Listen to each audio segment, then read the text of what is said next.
Hello, my name is Frank McKenna. I'm here at UC Berkeley working for the Near East Sim Center. In this video, I'm going to talk about C and the C compiler, just to highlight the differences between C and Python. The C language itself was developed in 1969 by Dennis Ritchie, working at Bell Labs while he worked on developing applications for the Linux operating system. As opposed to Python, C is a compiled language.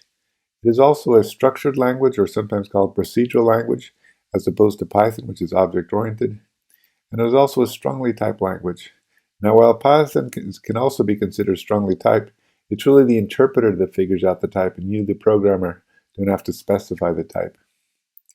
C is the most widely used language of all time, be number 1 or 2 since the mid-1980s. The reason it's so popular is because it produces fast code that optimizes the hardware resources. So what do we mean by a compiled language? A compiled language is a language in which a programmer must use an application called the compiler to turn that program into a running application.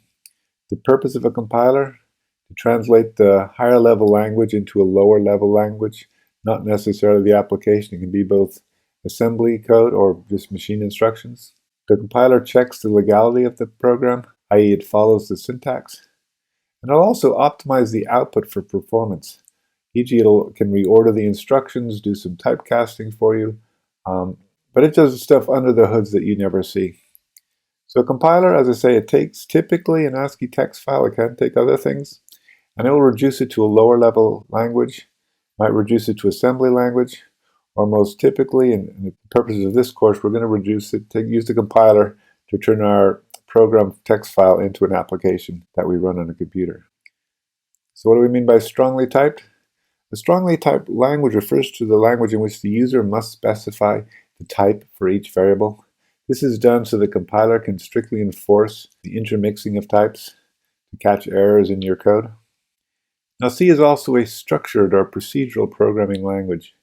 In this type of language, large programs, they must be broken down into smaller units called functions, and then the data is passed from one function to another through the function arguments and return types. The main focus of it in program design is identifying those functions and what sort of data is passed between the functions. The C program itself, let's see, what does the C program look like? A C program will consist of the following things. It'll have some preprocessor commands at the start. There'll be some functions defined in the program. Each function will have some variables. There'll be statements and expressions using those variables.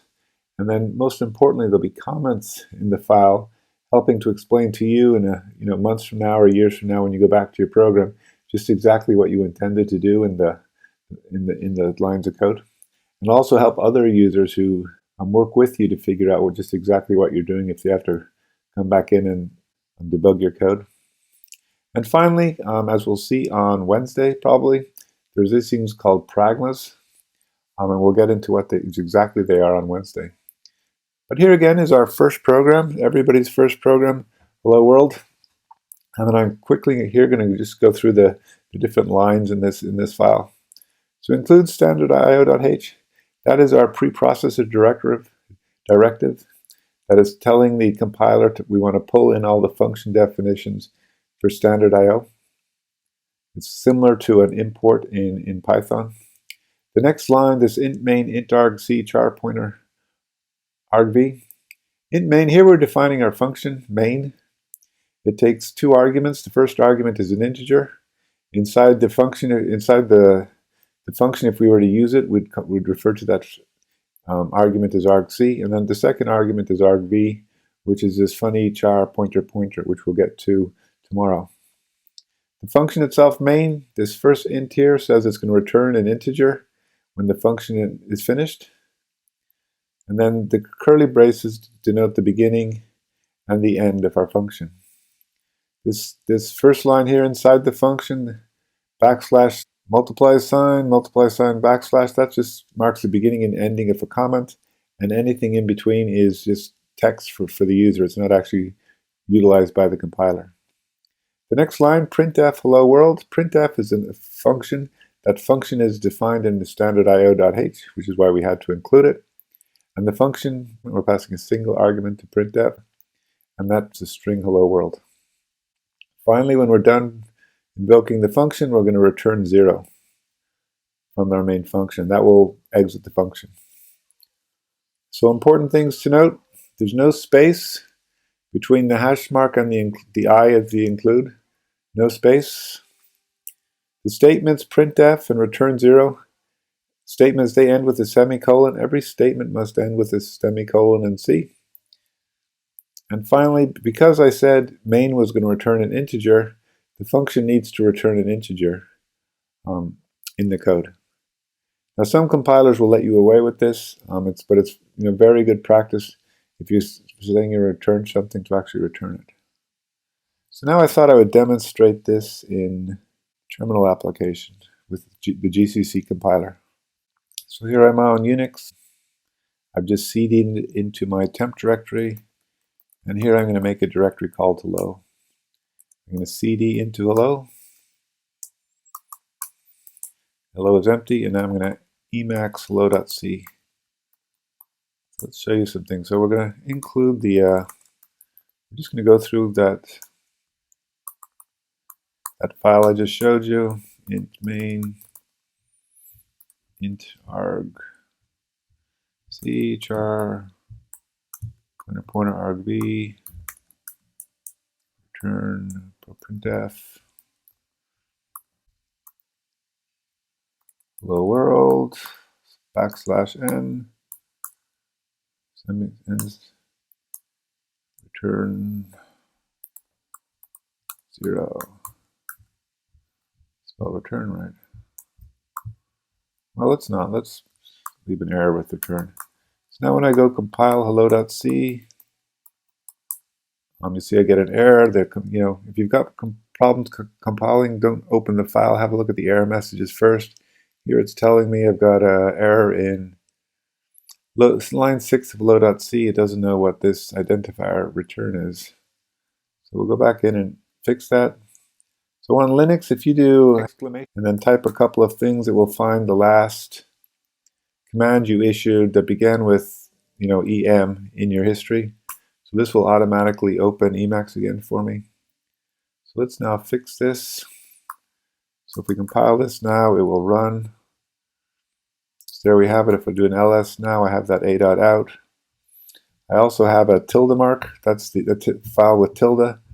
So Emacs, it'll save the previous version. So if I wanted to see if I wanted ever to go back to my previous version, all I'd have to do is rename that .c tilde to be whatever I wanted. Why don't I do that just to show you? So I can move hello.c tilde to hello.c. And now I've got hello.c. If I Emacs that again, it's going to be that same old error. So now I'll just go back and fix that error again. And again, if you leave off the thing, we'll get the same thing. Oops. GCC.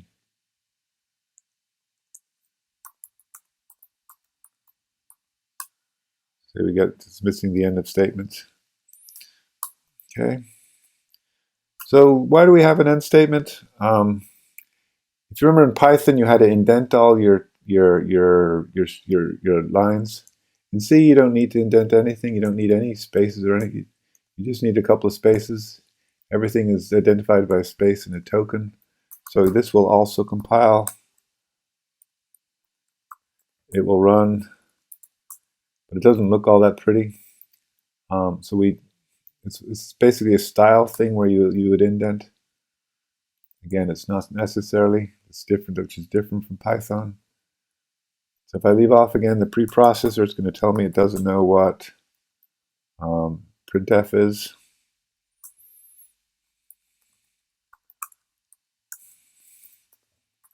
Put my preprocessor back in, and you can put in more.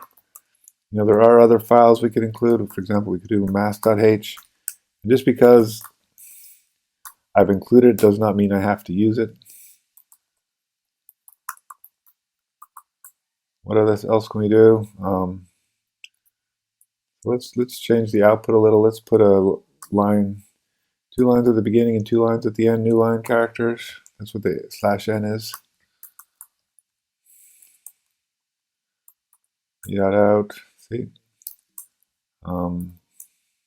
Let's do one other thing. So here what I've done now is instead of going to a.out, I've actually sent it to an application named hello.